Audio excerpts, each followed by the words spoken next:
what are the challenges with the realtor experience? What are the challenges that people don't like? What frustrates them about that experience? And then do the exact opposite. What are the things you're known to not do? Right. So what are the things like everyone else does? Like, for instance, we're very strategic with the baseball. You know, baseball's long, slow, and boring. You get nickel and dime. So we make it nonstop entertainment. We do all-inclusive tickets. Our players do dances. We do all the things that gets people talking about us, because it's not the same as a baseball game. So from a realtor standpoint, if it's the same experience or if it's fine, no one's going to talk about, oh yeah, he was fine. What are those special things that you do in the beginning or the after process that make them say, like, this is different than most realtor experiences? That's the question I would start asking. I've learned so much over this first year of podcasting, and I wanted to share with you guys the 10 most life-changing lessons that I've learned this year. So I created a document, and it's on my website. What you're going to do, you're going to go there. It's going to be 10 life-changing lessons. Click on that button. It'll ask for your email address so I can email it to you. Sign up for it, because these life lessons radically changed the way I viewed my life and the way I started living. It helped me to get better in the areas that I've so desperately wanted to see progress and growth in. And because I know they helped me, I really believe that they will help you. And I wanted this to be a gift for you guys. So I really hope you enjoy this gift, and go to the website, thewholepersonpodcast.com to get it. It's free. And I hope you guys enjoy and learn as much as I did from it. Today, we have the man in the yellow suit. And I'm not talking about Big Bird. I'm talking about someone completely different. Jesse Cole. He is the founder of Fans First Entertainment and owner of the Savannah Bananas minor league baseball team. He wrote his first book called Find Your Yellow Tux, How to Be Successful by Standing Out. And in January of 2018, he wrote that book and then started the podcast Business Done Differently podcast. Jesse, welcome to the show. How are you? Fired up to be with you today, my friend. Okay, so go ahead and ask your question again. Well, why do you want to grow? Why do you want to go from 12 to 24? For one, obviously I like helping people, but on a selfish point of view, that would double my family's income, and it would allow us to do more for setting up our family for financial success. All right. So the interest is it's more family than yourself. Correct. Okay. All right. That's a good reason. Sometimes if it's just to grow for growth's sake, then there's not enough purpose in there to actually make it happen. Right.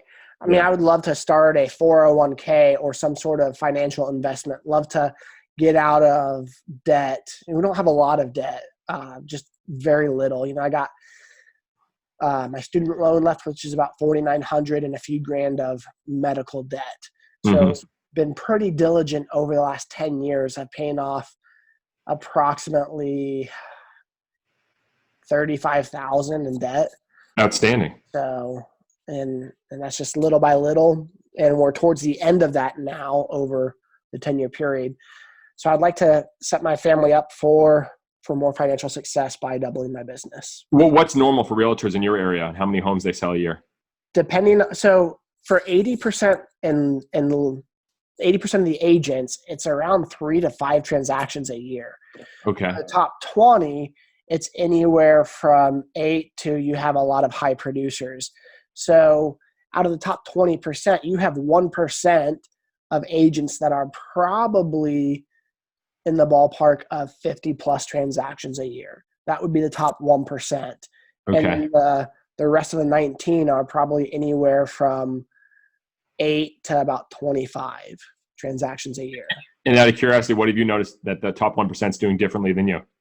The majority of the 1%, they have teams. So they have probably multiple listing and buyer's agents on their team. But they're as a whole doing 50 more, or just individually doing 50, and then all the other people are doing 50 more? Correct. So as a whole, they're doing more. So some of the largest teams are probably producing around 100 transactions a year, but they probably have 6, 7, 8 people on their team. So which is very similar to 12 a year. Exactly. 8 people times 12 a year is 96. Right. But for me as a individual producer, I would like to double my business, which is at 100% doable. Okay. Excellent. No, my stepmother is a realtor, and I'm fascinated by what they do to stand out because it's such a sea of sameness, and everyone's Seriously. playing the same game. And what makes you different? What makes people say, "Hey, I want to find this person." It's not just for the house who's listing it. I need to work with this person, and that's an opportunity because right now most people look at Zillow, they look at where they can find houses. They're not looking for the realtor who's going to find them that special thing. Right. So I would love your opinion since you've probably given that a lot of thought. I mean, go for it. What's your opinion on that? What makes you different? Me as an individual, there are a few things that make me different. One, now standing out is different than what I'm about to say.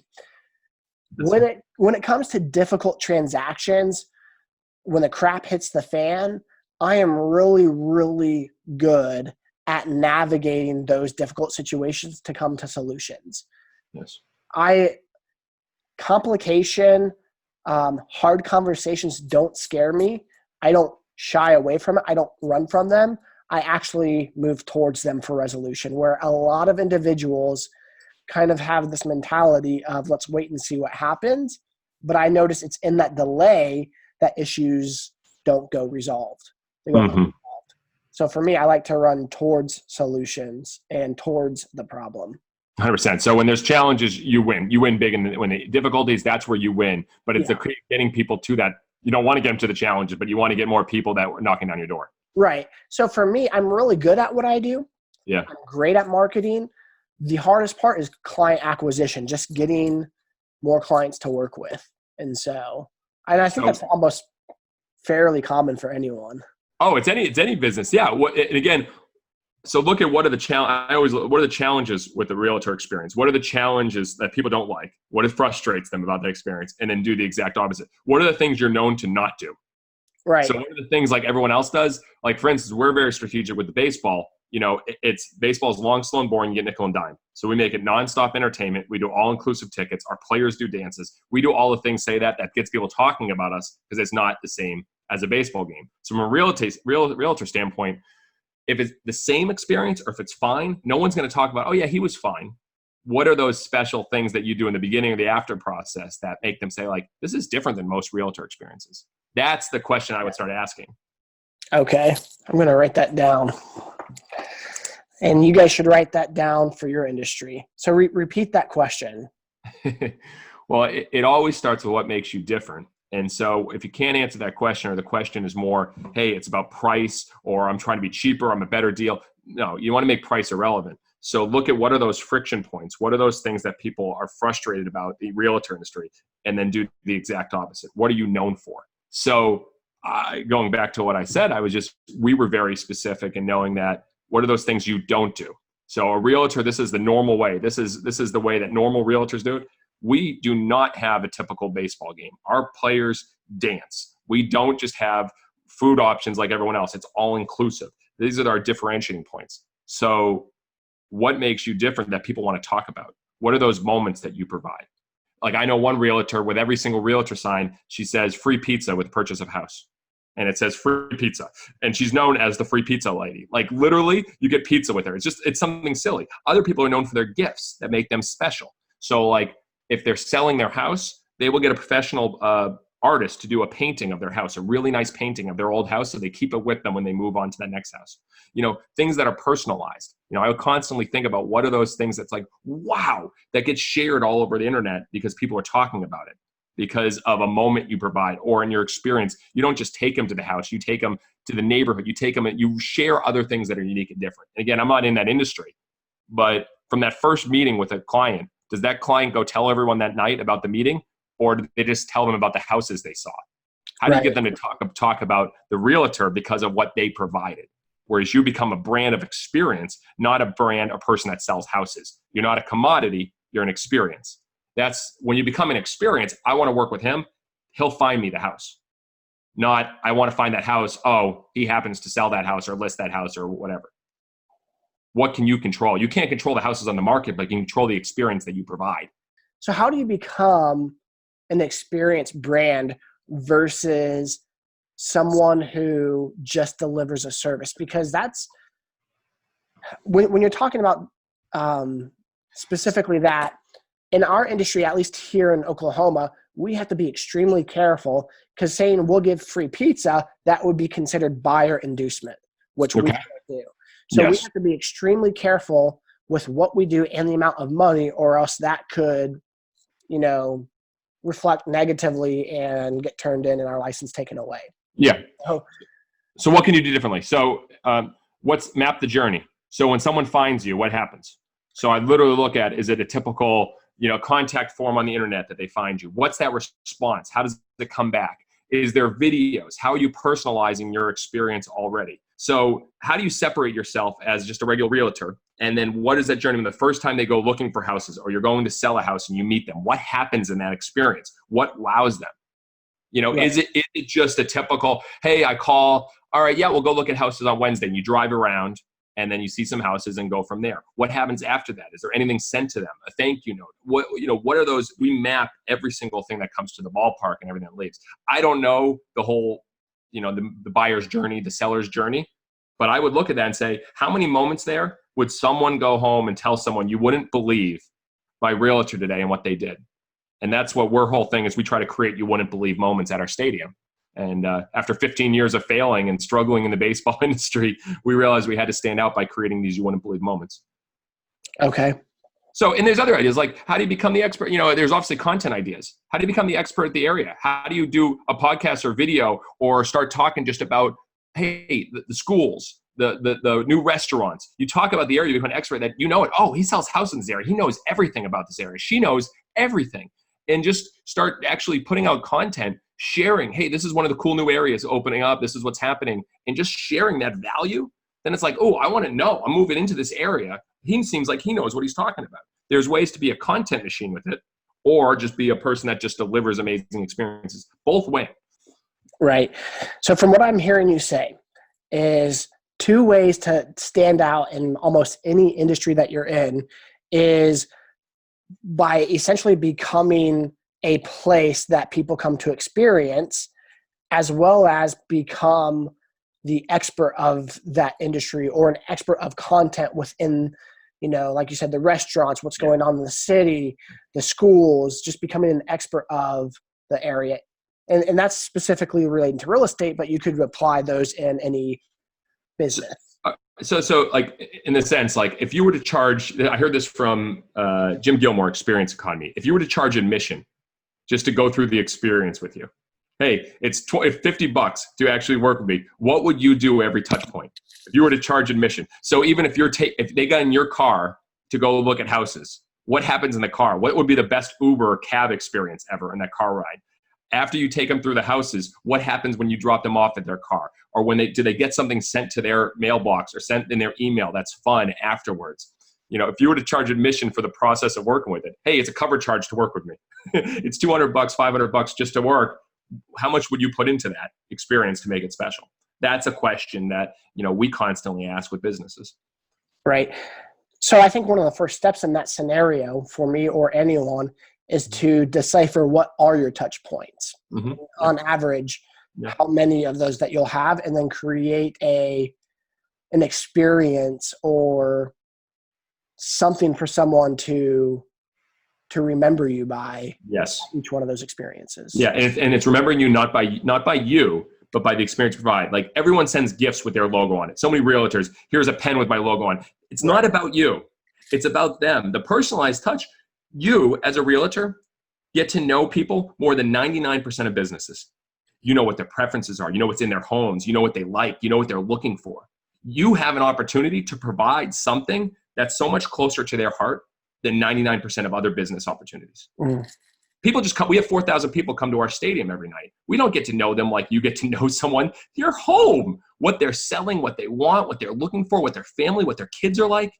There's so many things. We just look, we're selling a home. No, and you're not, or selling a house, you're building a home, or you're part of their lifestyle, you're part of their memory that you can experience. So I think there's a very deep personal connection that you can provide without being creepy, just saying, hey, I saw this. I thought you'd like this. Or I thought out about this. This would be great for you.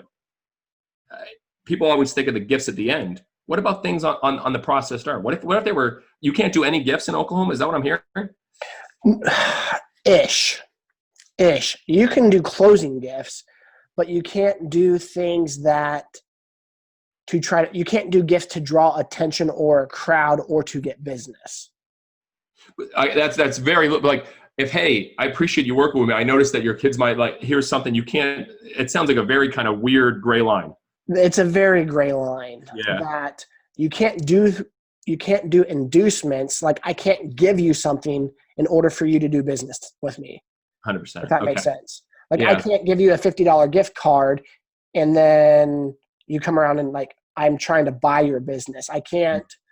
That's essentially what they're frowning on, is they don't want you to be able to buy someone's business. Yeah. So I don't know, have you ever heard of Scott McKain and Taxi Terry? The 7 Tenets of Taxi Terry? It sounds vaguely familiar. So he's a great book, and he met this taxi cab driver. And the taxi cab driver picked him up in Jacksonville and said, "Are you ready for the best taxi ride of your life?" And Scott McKain was like, "Yeah, I guess." And he jumps in, and they start talking. And he actually had a recording device. This is 20 years ago. He still does it. He's got a big business now. He's just a one cab driver. And after any ride with someone, he would record, say, Scott McKain, he's got a daughter who's going to Vanderbilt. He's got a son that says this. He likes this. And he'd record into a CRM that he developed about this, so that he knew the next time he potentially picked them up, hey, how's Julie doing in college? How's so-and-so? It wasn't even gifts, but it was this close connection that he developed. My question is, how many realtors do they know about the families, the things that they love, and actually have it in note form when they talk and say, hey, next time, hey, how's Julie doing? How's Susie doing? What's going on? That even personal relationship, there's no gifts there. It's just a different level of connection. My realtor that I've worked with for different homes, they never at first knew all that stuff. They never asked those questions. So what questions are you asking that shows that you really care, that you're different than just like, am I finding the right house? What about making sure it's right for the family and getting to know the family, and then thinking like, oh, it sounds like because he's playing soccer, this could be a great area for him to play soccer in the backyard. You know, this is a cool thing for them to play. And you get to know those things. And that's like, you're not a typical realtor. You're standing out because you care. You're standing out because of the relationship you're right. People know this. Obviously it's happened, but I learned that from Taxi Terry, a taxi cab guy who had a CRM database of every person that he gave a ride. That's wild. That blows my mind. So I was a hopeless romantic when I was younger. And there was this movie that had this quote, "Why are you trying to fit in when you were born to stand out?" Why do you think most people are trying to fit in instead of stand out? How would you answer that question? I would say fear. Yes. Comfort, discomfort, fear. I think as a kid, I have a 1.5-year-old. You said you have a family? Yeah. How old? Kids? I have a 4-year-old and like a 17-month-old. Okay. They have wonder. They're wandering around. They don't really care what people think. They're opening up everything. They're yelling. They don't care if they smell and they just went to the bathroom in front of you. They don't care about any of that when they're young. But then it's trained out of you. You're told, no, don't do that. Don't stand on the couch. Don't do this. Don't wear that ridiculous outfit. Don't do that. It's trained out of you because that's not the norm. And the norm is that comfort, fitting in, being like everyone else. As you know, as you're speaking to a guy in a yellow tuxedo who wears it every single game, whenever I'm speaking on a stage, whenever I'm anywhere that's involved with work, I'm wearing this. I had to get over that fear too. And I believe that normal gets normal results. And we are so in love with normal, but it's the different that stands out. And we've learned that from 4 years ago, having to sleep on an airbed, having to sell our house, empty out our savings account. My wife and I were down to our last dollar because we were trying to be like everyone else. And then we said, you know what? We're going to be dramatically different. We named the team the Savannah Bananas. We came up with a senior citizen dance team, the Banana Nanas. We came up with a male cheerleading team. We literally started giving away colon cleansings, giving away porta johns at our games. I mean, it was wild. But people started talking about it and people started having fun. I think it's very scary to step out and be open to being judged. And I believe if you're not being criticized, you're playing it too safe. And if you're not getting criticized, you're really not doing anything. Crazy as that is, we got criticized when we named the team the Bananas. I get looks at the airport with this tux like you wouldn't believe. Like, what is wrong with that guy? But it's given me more opportunities because it finds a certain group of people like, wow, this guy's fun. I want to do something with him. I want to talk to him. I want to be a part of this. There's a group of people that want that. And if you look at a lot of the innovators out there, Steve Jobs and Richard Branson and all those, they were dramatically different. They weren't like everyone else. And they were able to make huge, huge strides and huge improvements in the world because they were able to take chances. And I think it's more of an analogy to taking chances. When you're fitting in and you're being normal, you're not taking chances. And if you want to really have huge gains in your life, you got to experiment and take chances. We are always experimenting at a ballpark. We are doing things that don't always work. I'm always sharing things and doing things new, but we're too scared to experiment because of what people may think or how they will judge us.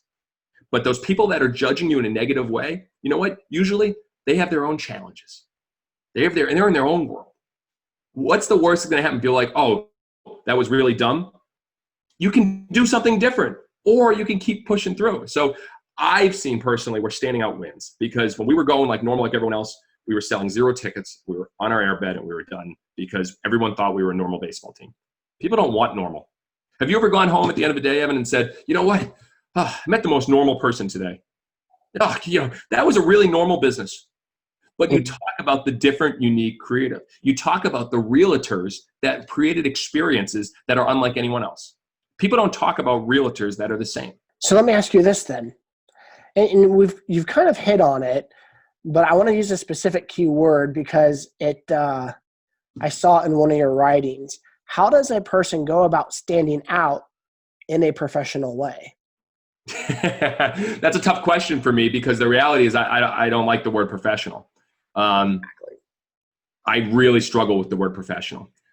So from that standpoint, I think you have to be okay. In the medical field, I understand you got to be professional. There's certain life or death situations you can't joke around, you can't have fun. But in other fields, why can't you have fun?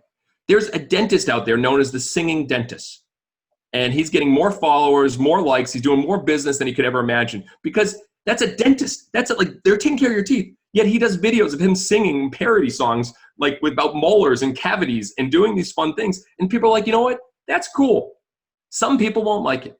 There's a lot of people that want the professional series. That's fine. For me, and I think for a lot of people, we want something different. We want something to come home and talk about. That's a little unique. So regarding my industry or finances, yeah. So let me backtrack. And I'm not going to say his name because he's a friend of mine, but when he came into the real estate business, he wore a red cape everywhere. Yes. He got a lot of attention and a lot of criticism. He actually doesn't wear it anymore. He's transitioned his brand identity.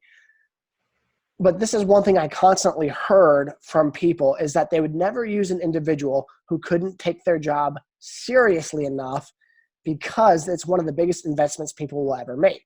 Okay. I heard this constantly about him. I thought it was a genius, but I would probably be too scared to do it for that reason. How did he do? Well, he switched his brand identity, so there's that.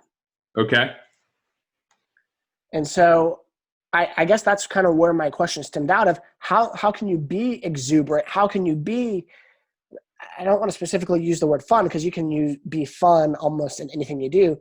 But how can you stand out in such a way but yet maintain the word you hate, this professionalism, where it doesn't scare people who need to trust you with their biggest decisions that they're making? I think maybe transitioning the question to asking, what are you known for? So instead of necessarily what makes you stand out, what makes you, it's battling versus professionalism. There's ways to stand out and be known for something that's not crazy cape, crazy yellow tuxedo. The Bananas aren't known for yellow tuxedo. The Bananas are known for the circus-like atmosphere we provide at our ballpark. But more than anything, we're known for making people have fun and making baseball fun. So what I would ask every realtor is say, what are you known for? Like, what do people what do they say about you? And that's, if we do this with the companies that we work with, and we do workshops at our stadium, we come up with a PFT. And again, we believe, Evan, and any realtor that you have, you shouldn't look at these as clients. Look at them as fans. There's a difference between a client, customer, and a fan. A fan will tell everyone about it. A fan loves the product. A fan is excited about something. There's a difference. So we developed a perfect fan testimonial, PFT. If you were to have someone say the perfect thing about you on Google, what would it be? And then reverse engineer that into your brand. And it's usually not, he was nice to work with. Oh, he provided a good experience. Oh, it was fine. He found us the right house. She did a good job. It's more specific than that. So our PFT it was the most fun I've ever had at a baseball game. It was like a circus and a baseball game broke out. So we've created every single touch point to be outrageously fun and circus-like. From penguin characters to Santa characters to our professional high fiver to our 10-year-old co-host who's in a green tuxedo because he's not quite ripe, to everything that we think about. Our bathrooms, we have Make and Bacon urinal cakes, who is our rival that our fans literally pee on our rival. I mean, we think of every touch point to make it fun. So my point is, what would be your PFT if you were to have someone say this about you? And that usually will help you craft the experience you provide, and then that's what you want to be known for. That's really, really good. In one of your other articles that I was reading, you talked about how we treat, and you're kind of talking about it now, how we treat people like clients or our businesses as a professional business, but we should start treating ourselves or our business as an entertainment business. Why is that?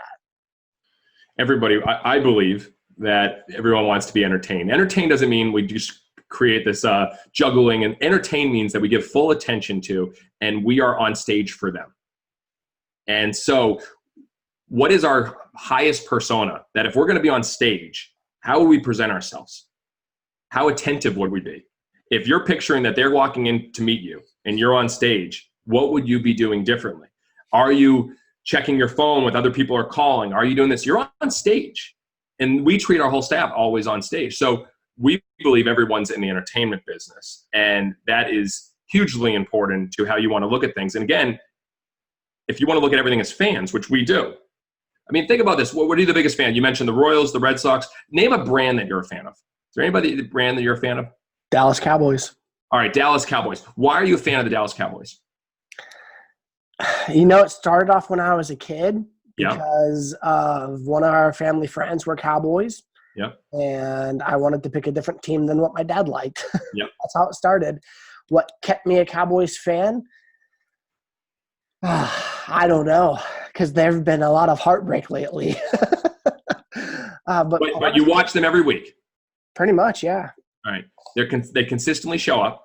Mm-hmm. They're always going to perform. They're going to perform. They're going to put on a show whether they win or they lose. Mm-hmm. They're going to play. All right. You get to watch them entertain you, but they're going to consistently show up. You know, every year they're going to be there. Right.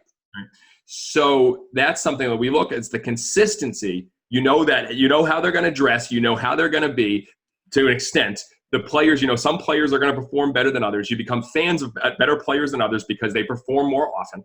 Same thing from you as a realtor. How do you show up to perform? If you look at every one of your clients that you want to make them a fan, how would you treat them differently? So one of this goes into the next question, which I'm just going to share it, but then I think you already gave the answer. So the next question was, how do you create a fan base that wants to refer you?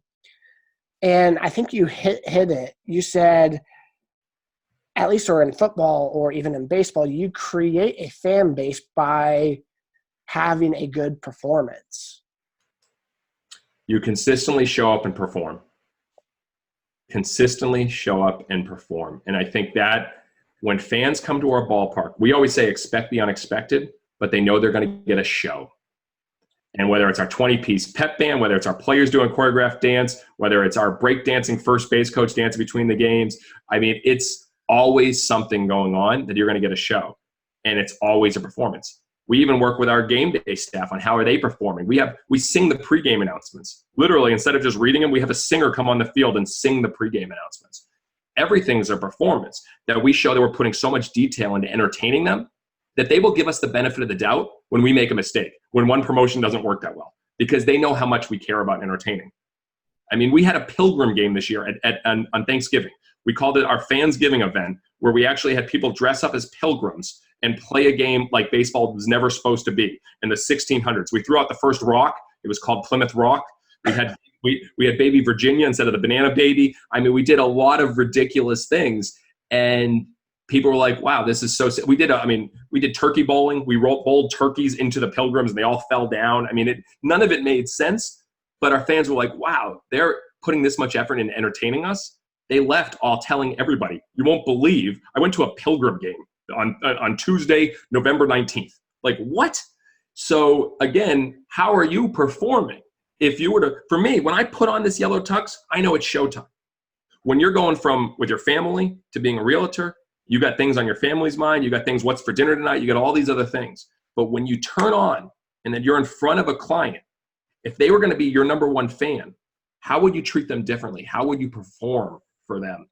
And that might be just be able to unlock a different way of creating these great fans. There's so much here that I am mulling over, because whether it's real estate, finances, mortgage, internet marketing, podcasting, vlogging, baseball, everything that you're saying can transition through any industry. And I think what it comes back to at the end of the day is developing an understanding of those touch points, and then how to create memorable moments from there. And also the PFT, which was, remind me what the PFT stood for again? Your perfect fan testimonial. And reverse engineering that to essentially create these scenarios for people to get those experiences. If you were to have one Google review, that's it, one, and you could write it to be something that would transcend, and everyone would look at that and say, I need to work with this guy, this woman, this company. What would that say? What words would stand out? So for instance, we were working with a YMCA the other day, our president, and they said, they made my kids feel like superstars. And that was a part for their little league group, their little league division, or their youth sports. They made our kids feel like superstars. So what if you crafted every single experience to make them feel like superstars? They sign autographs. You get pictures of them like paparazzi. You make the kids feel like they're bigger than life. That changes your experience you provide by the words that you use to describe your perfect fan testimonial. What questions have I not asked you that you think I should ask? This was the most unique podcast I've ever seen, because there was no start. It just started talking about, I was asking about you and what you're doing, and it just turned into this session of talking about ideas. But well, what's really funny, because we've literally hit all my questions, or let me phrase this, you've answered all my questions before I could really ever ask them, which is great. And so now I'm just sitting here like, okay, how do I keep this going? Well, I've enjoyed it. I think the reality is, I want to go back. We're still learning. 15 years in the baseball industry, and we didn't share our story. We were the lowest level of baseball, college summer baseball. And I started with a team in Gastonia, North Carolina, 200 fans coming to the game, $268 in the bank account, really failing. And we knew we couldn't go on. I couldn't pay myself for the first few months. And so I'd ask that question, what business are we in? What business are we really in? And for us, we couldn't be in the baseball business if we wanted to succeed. We're never going to be the richest baseball team with the best players. We're never major league. We're never going to have all the resources. So we had to find what can make us stand out. And we went all in on the entertainment. And that's where this journey started. And that's where Savannah Bananas, and now fortunately selling out every single game after living on an airbed and struggling, my wife and I. So it's been this journey. And now we've realized from the businesses reaching out to us, there's a lot of parallels. And, to know what business you're in, what business you're really in. You're not in the selling house business. Like that's not what business you're in. It's a much deeper, much more powerful thing than that. And any company, when you ask that question and reframe it, it's become easy. And we've had a lot of things that have failed. Salute to Underwear Night, Flatulence Fun Night, Dig to China Night. We've had a lot of things, the world's largest tickets. But I think that experimenting, and you made the great point about being standing out and fitting in. I would question how often anybody in the field experiments, because they've had success doing what they're doing and they're comfortable doing it, whether it's accountant, selling homes, whether it's finance, that's our system and they're okay. Are they willing to experiment, try something new? And that's what I've learned from a lot of these, promotions and things we've done. The world doesn't end when we do a promotion that fails. It just shows we're willing to try something next and what's next. So I just want to say I've been feeling like I've been trying to share advice, but I'm not here to share advice. It's just what we've learned in our journey. This is kind of what we've gone through, and now we're having fun talking with businesses and helping them if we can. So how does that the whole aspect of everything that we've talked about, how does that apply to faith, family, finances, friendship, fitness, and fun?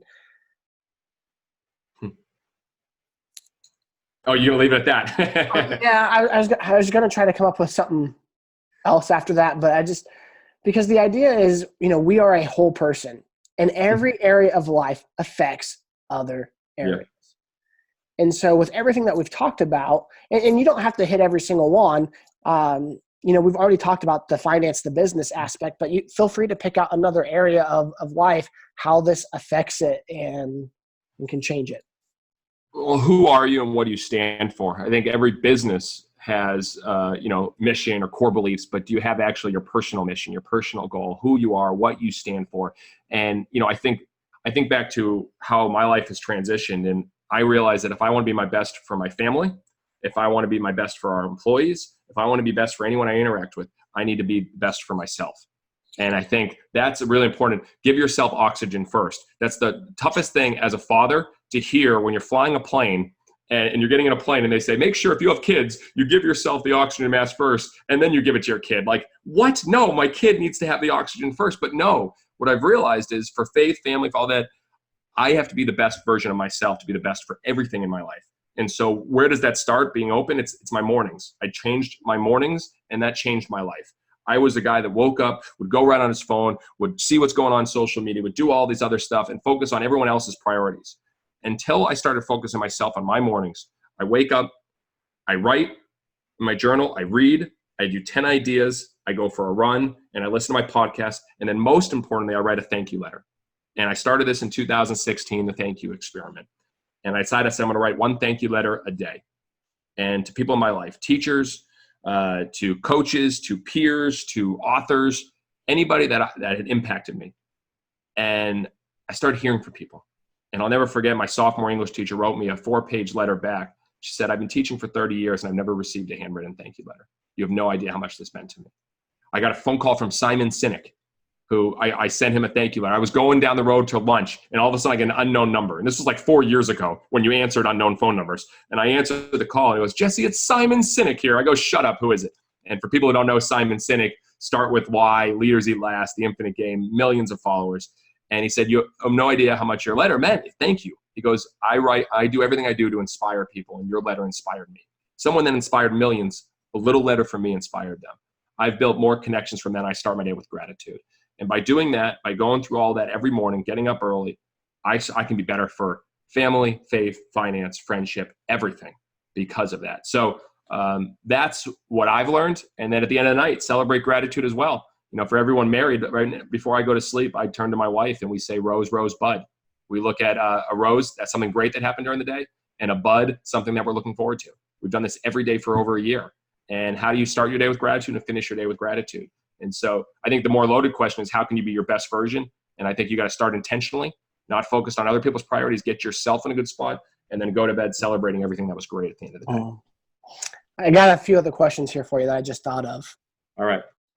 So you were on an air mattress down to your last dollar, owning a baseball team that wasn't really doing anything.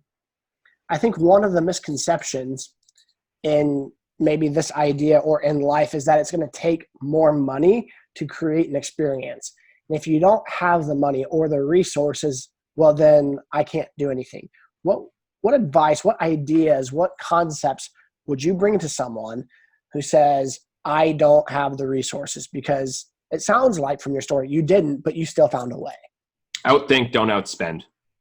Outthink, don't outspend. And so again, when you look at whatever's normal in your industry and do the exact opposite, it doesn't mean money. To give you an example, there's so many forms of trades I've done. I never paid for my yellow tuxedo to be cleaned. I traded to get my yellow tuxedo cleaned. We traded to get bananas. We used some of our assets that we could help people with to get things traded for free. Or when you have a creative idea, like we got our players coming out to the mound on Segways last year. Literally, they took the mound on Segways. People were like, what is happening? That was traded for free. We've always had the mindset of that we're a startup and we're scrappy and we're going to bootstrap. And again, when you come to people with creative ideas and say you want to do it, a lot of people want to help. They want to be a part of it. People love creativity. They love being a part of something unique and different. And so what I think is, what are those unique and different things you can do that don't cost a lot of money? We've never had a budget. Our entertainment budget is tiny, but we think of characters. So to give you an example, like our professional high fiver, we have a 6-year-old kid who's our professional high fiver. His sole role is to high five people during the games. Like that's his role. And it could have been a volunteer position, but we decided, we said, all right, we'll pay him $50. So in a game. So throughout a whole season, which I know there's child labor laws, but we figured out how to make it work. But throughout the end of the season, like that's not a lot of money. What are those little things? Thank you notes. I buy 365 or 500 of those at a time. Pennies. There's little things that you can do that don't cost a lot of money that show people that you care and show people that you're entertaining them and that you're performing for them. I do videos constantly. We got a selfie. I do a selfie video. Hey man, thinking about you today at the stadium. Love what you're doing. Love that post you put out the other day. Keep making a difference, my friend. Boom. And I send it. Those little videos make a huge impact. So what are those things? If you ask the question, how do you make people feel? What are those things you're doing? A lot of times it's not by spending thousands of dollars. It's just those little touch points. They go a long way. Final 3 questions that I like to end a podcast with. What is the biggest lie in self-talk that you had or currently struggle with? Lie or self-talk?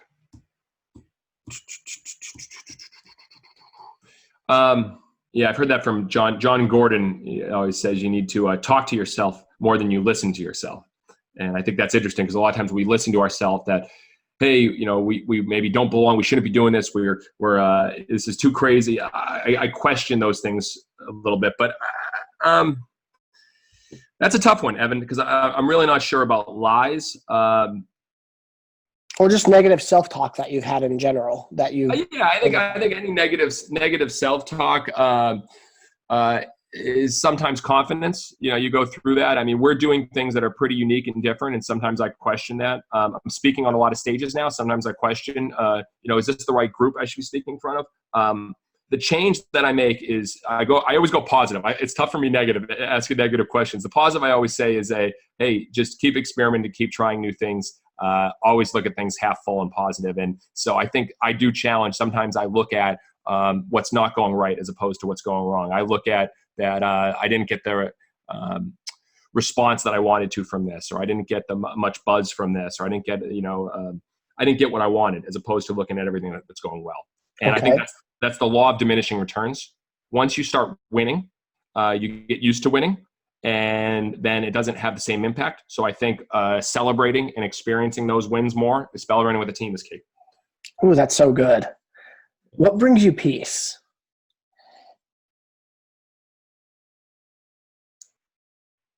Gratitude, always gratitude. So as I shared, thank you letters, thank you videos, thank you emails, being grateful. I think you can never be upset and angry when you're grateful. Mm. And anytime that I'm actually feeling frustrated, I'll think, who can I thank right now? Who can I send a text to? And as soon as I do that, it changes everything. That's so good. What's the best decision you've ever made? My wife, 5,000,000%, Emily. I share the story briefly because very, very lucky. Things happen for a reason. In 2009, we were hosting a baseball conference, and we were talking about our grandma beauty pageants and all the crazy things we were doing. And Emily was working for a minor league team in Augusta, Georgia, the Augusta Green Jackets. Her boss was at the conference, and I was speaking. Her boss left the conference, called Emily, and said, I met the guy you're going to marry. Solely from just hearing my love and passion for putting on a show. She was the same way, all about entertaining. She joined us, became our director of fun in the Gastonia. That was her position. She wore a hot dog suit at all the games. We fell in love. At the last game of our 2014 season, I proposed in front of a sold-out crowd, 4,000 fans. Her family flew down. My family flew down. And I had the ring inside of baseball. In the yellow tuxedo, I got on my knee in front of 4,000 fans and asked her to marry me. And we had a surprise fireworks show go off in the middle of the game. So literally, like, the umpires and players are like, what is going on? I'm like, this is our moment. This is where we met. This is where it all happened. And that night, the next day, she planned a trip to Savannah, Georgia. She's like, I can't believe you did this. I'd love for us. She planned it herself. We went to Savannah, Georgia, fell in love with the area, walked into Grayson Stadium, saw this old ballpark, the old minor league team playing there, only 200 people at the games. And we looked at this and said, this is amazing. And at that moment, we called the commissioner of the league and said, if this team ever leaves, we're going to put a team here. And the team left. We put a team there. We got on the airbed. We had to sell our house. We went through it, and just recently welcomed a baby banana maverick. And Emily is always my best decision. She will always be. She understands caring for people and doing the right thing. And with my craziness, as you know, with what we do as entrepreneurs and business owners, you need someone that takes care of and really understands what everything else matters most. And she understands how much caring and being an amazing mother and amazing wife means. And I went on a long, elaborate answer there, and I know it was shorter, but I'm very, very lucky to have my wife and Emily. And so that's my answer. Always, forever. It will always be the best decision I've ever made. That is awesome. Well, man, I just thank you so much for coming on to the show. I would love to have you on again in the near future. Before we go, how can I add value to you? That's a tough question. And you know what? It's actually a question I've learned that is not a great question to ask. And here's why. I know it's a tough thing to come back and say. Okay. If you a lot of people ask the question, how can I help you? What can I do to help? Well, that's not the right question, because the right question is actually not asking that question and listening carefully and responding creatively. And so paying attention to what matters most and then coming up with something that can help them later.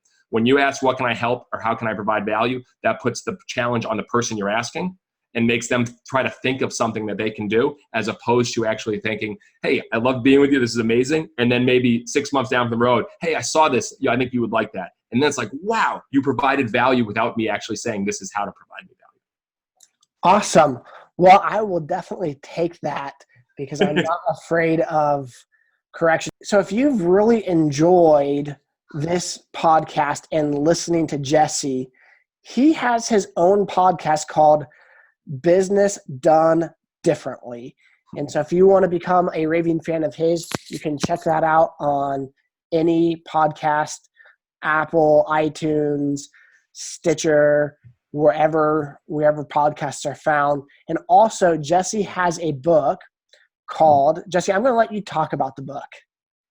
Find Your Yellow Tux, How to Be Successful by Standing Out. Shares the journey of what we did to go from a failing baseball team to fortunately having success and making an impact. So shares what you can do to be the best, how you can have your mirror moments and stand out, and how you can share gratitude and really find what makes you different. And that's what the book is about.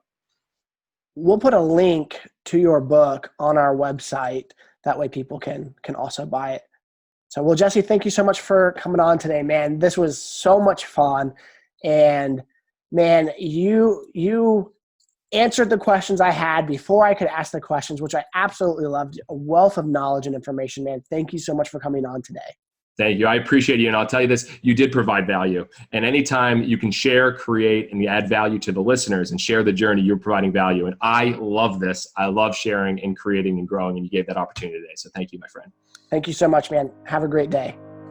When I started this podcast, it was important for me to lead by example, that I wouldn't hide behind a fake mask, acting like I've arrived and speaking from the mountaintop. My whole purpose was to be vulnerable about where I was, my failures, my struggles, and my successes, so that I could be a bridge, that I could be a gap in this process of showing people how to change in the areas of faith, family, finances, friendship, fitness, and fun, because that's exactly where I'm at and what I'm doing. And I had a coach years ago, and he was the first coach I've ever had. And he did it for a very affordable rate because I couldn't afford anything more than what he offered me. But he told me this, Evan, someday you're going to get in a spot where you're going to be able to give back to others. And I want you to remember what I'm doing for you here and now, that it's made affordable so that you can actually go through it. He goes, I believe in you, and I trust that you'll do this. And so because of that, it resonated within me that at a certain point, when I felt I've had enough hard knocks that I had something to offer other people, I would start a coaching program. And this is that. I am now starting a coaching program, and I'm going to make it affordable because by the graces of someone else that helped me out when I was first starting my journey, I wanted to do the same for other people. So I'm going to offer a free 15-minute coaching phone call to anyone that wants it. You can go to the website, thewholepersonpodcast.com, and sign up for that free coaching phone call. And if you're looking to have a longer extended coaching relationship outside of that first 15-minute phone call, I have the prices right up front. I'm open about it, and I'd be more than happy to see if we'd work well with one another and can help you reach and achieve the goals that you have in life. Guys, thank you so much. I hope you enjoy the show.